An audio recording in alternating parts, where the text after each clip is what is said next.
السلام عليكم ورحمة الله وبركاته. صباح الخير من زنجبار الجميلة. ما شاء الله الدنيا مطر والأجواء جدا جميلة تبارك الله.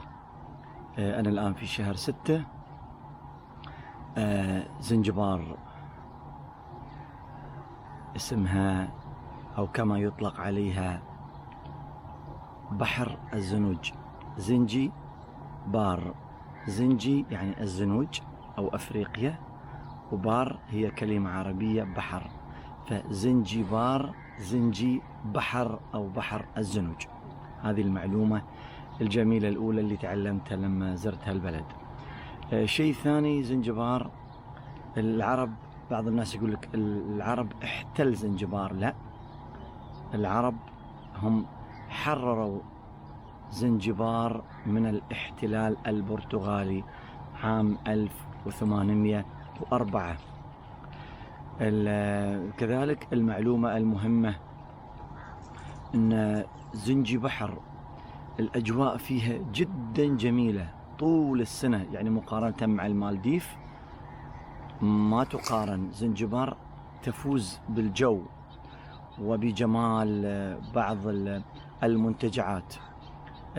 ستون تاون عاصمتها، وستون تاون يسموها ستون تاون مدينة الحجر، لأن لما بناها السلطان برغش، طبعا اللي بنى مدينة ستون تاون وهذا متفق عليه عالميا وموثق، اللي بناها السلطان برغش سعيد البوسعيد، هو بناها، يسمونها المدينة الحديثة، وأسسها وكرمته المجاري والبنية التحتية. ف يعني العرب كانت لهم بصمات جميلة. دائما الاستعمار مدمر ويأخذ الخيرات، ولكن أهلنا العرب والمسلمين في زنجبار هم بنوا البلد ويعني ما قصروا معها. في تحدي دائما يعني يستخدمونه الأجانب ضد العرب والمسلمين، أن العرب هم اللي استعبدوا الأفارقة، لأن كان في سوق يسمونه سوق العبيد في العاصمة ستون تاون، وأنا يعني زرت المكان هذا، طبعا الآن يعتبر متحف.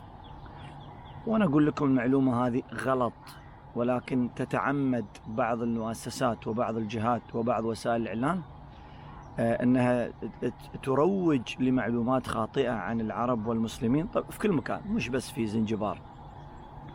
لما العرب حرروا زنجبار أو سلطنة زنجبار إن صح التعبير من الاستعمار البرتغالي 1804، كان سوق العبيد موجود، وهذا كان أكبر سوق عبيد في شرق أفريقيا. يعني وكانت تجارة رائجة، ويعني ما حد يتكلم، يعني ما يتل على العرب.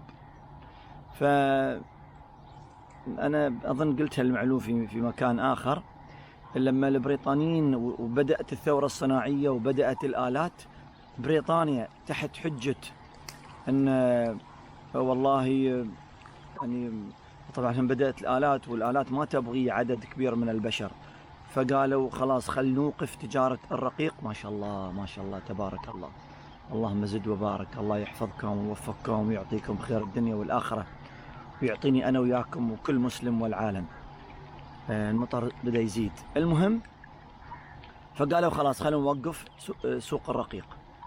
وفي مقطع ثاني بنزل لكم على اليوتيوب كذلك مهم جدا عن يا الله عن سوق الرقيق، مكان محزن، ويعني وهذا صح، وهذا يعني هذا الحق يقال ان هذا المكان كان غير لائق بالإنسان، سواء كان أبيض ولا أسود، ولكن يعني الكمال لله سبحانه وتعالى. أحييكم مرة ثانية من زنجبار أو زنجي بحر. أشوفكم إن شاء الله في مقطع جميل آخر، والسلام عليكم ورحمة الله وبركاته.